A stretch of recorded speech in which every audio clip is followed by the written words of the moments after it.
सो रहे थे। अचानक बारिश होने लगी। पहला पागल बोला, चल अंदर चलते हैं, आकाश में छेद हो गया है। इतने में बिजली कड़की। दूसरा पागल बोला, चल सो जा, लगता है बिल्डिंग वाले भी आ गए हैं। पप्पू जंगल में जा रहा था, तभी एक सांप ने पैर पर काट लिया। पप्पू को गुस्सा आया और टांग आगे करके बोला, ले काट ले, जितना काटना है काट ले। सांप ने फिर 3-4 बार काटा और थक कर बोला, अबे तू इंसान है भूत? पप्पू, मैं तो इंसान ही हूँ, लेकिन साले मेरा यहाँ पैर नकली है।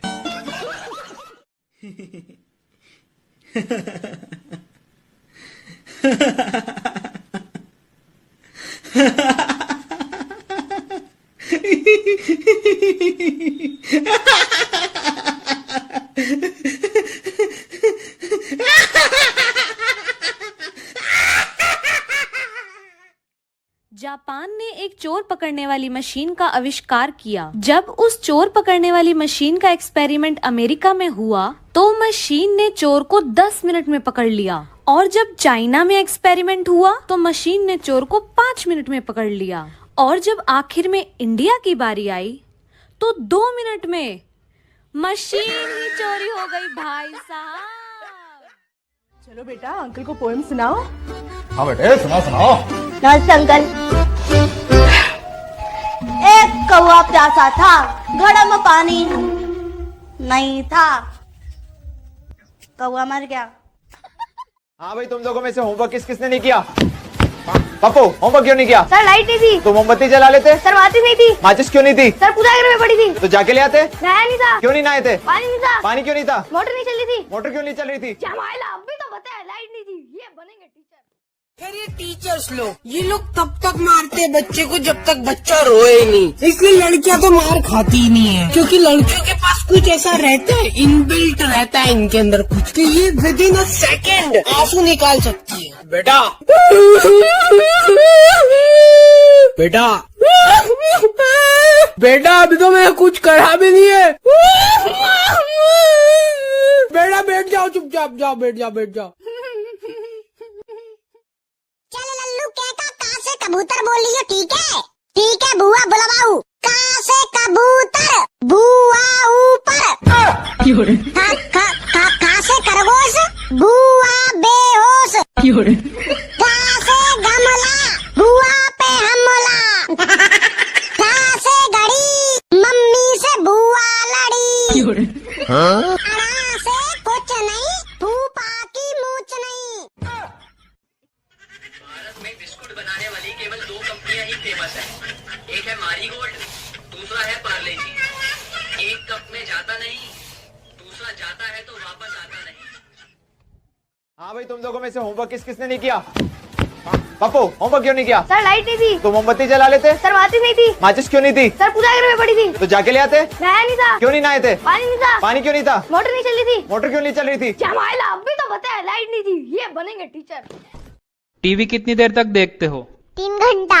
अच्छा, और फेसबुक कितनी देर तक चलाते हो? 2 घंटा। अच्छा, और व्हाट्सएप कितनी देर तक चलाते हो? 5 घंटा। और घर वालों के साथ कितनी देर तक रहते हो? 1 घंटा। अच्छा, और काम क्या करते हो? घंटा। 20 साल बाद एक दूसरे से मिले। मिलने के बाद वो खुश थे और एक एक करके अपने बच्चों के बारे में बताने लगे। पहला दोस्त बोला कि मेरा बेटा एक कंपनी का सीईओ बन गया है और उसने अपने दोस्त को उसके जन्मदिन पर एक मर्सिडीज कार गिफ्ट करी है। दूसरा दोस्त बोला कि मेरा बेटा इतना बड़ा बिजनेसमैन बन गया है कि उसने अपने दोस्त को उसके जन्मदिन पर एक प्राइवेट जेट गिफ्ट किया है। तीसरा दोस्त बोला कि मेरा बेटा इतना बड़ा इंजीनियर बन गया है कि उसने अपने दोस्त को उसके जन्मदिन पर 2 करोड़ का घर गिफ्ट किया है। चौथा दोस्त चुप था और तीनों की बातें बड़े आराम से सुन रहा था। फिर बाकी तीनों दोस्त बोले कि तुम बताओ तुम्हारा बेटा क्या करता है। चौथे दोस्त ने बोला कि मेरा बेटा शादियों में नाचता है और थोड़े बहुत पैसे कमा लेता है। तीनों दोस्त उस चौथे दोस्त से बोले कि तुम्हें ये बताने में बहुत शर्म आती होगी ना। चौथे दोस्त ने कहा, मैं तो बहुत गर्व करता हूँ क्योंकि पिछले ही हफ्ते उसके जन्मदिन पर उसके 3 दोस्तों ने उसे मर्सिडीज कार, 2 करोड़ का घर और एक प्राइवेट जेट गिफ्ट किया है। एक बार एक गांव के आदमी ने अपनी पत्नी को दिल्ली घुमाने ले गया।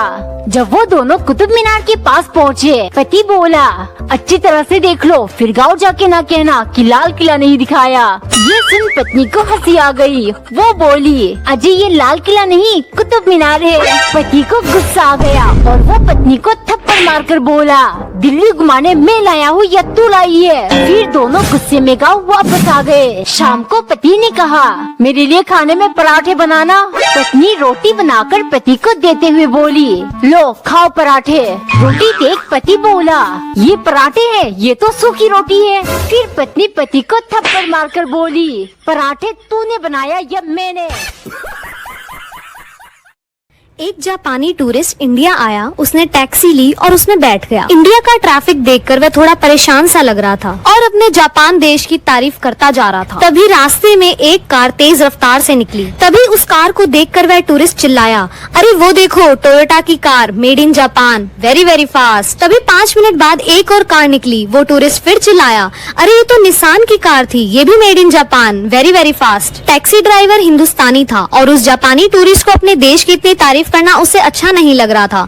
अब उस टैक्सी ड्राइवर को थोड़ा गुस्सा आ रहा था। तभी एक और कार बड़ी तेजी से निकली। जापानी टूरिस्ट फिर चिल्लाया, अरे ये तो होंडा की कार है, made in Japan, very very fast. अब टैक्सी ड्राइवर के सब्र का बांध टूट गया और उसने अपनी टैक्सी रोकी और टैक्सी मीटर की तरफ इशारा किया और कहा, सर 500 रुपए। उस जापानी टूरिस्ट ने कहा, अरे अभी तो 15 मिनट भी नहीं हुए, थोड़ी सी देर के 500 रुपए, ये तो बहुत ज्यादा है। टैक्सी ड्राइवर मुस्कुरा कर बोला, सर ये मीटर मेड इन इंडिया है, बहुत तेज।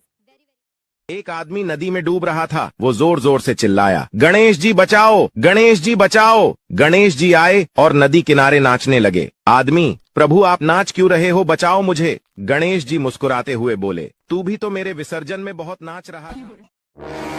माई, तुम मामन ने समझ आ लेंगी क्या नहीं समझ आवेंगी? अरे का है गया लल्लू गदड़िया? अरे मामा मेरा ब्याह होन देंगे या नहीं होन देंगे? नहीं। अरे है का गया लल्लू, बताओ तो सही। अरे मैंने मामनते या तुमनते बात की कही है का, तुम बात दुनिया में कहे बिल्कुल मन दे ऊपर में ब्याह है तो है जान दो तसल्ली ते। ये चुगलाई करवे को का मतलब है? जो कोई सगाई बाया तो बातें हाल चुगलाई कर देते में ऐसी का चुगलाई कर दे लल्लुआ। अरे तुम मामनते पूछियो मैं हेरो दिमाग गरम हो।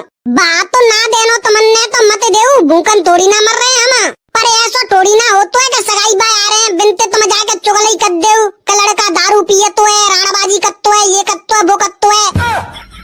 अरे कोई बात ना है लल्लू, मैं समझा दूंगी तुम्हें मामन ने।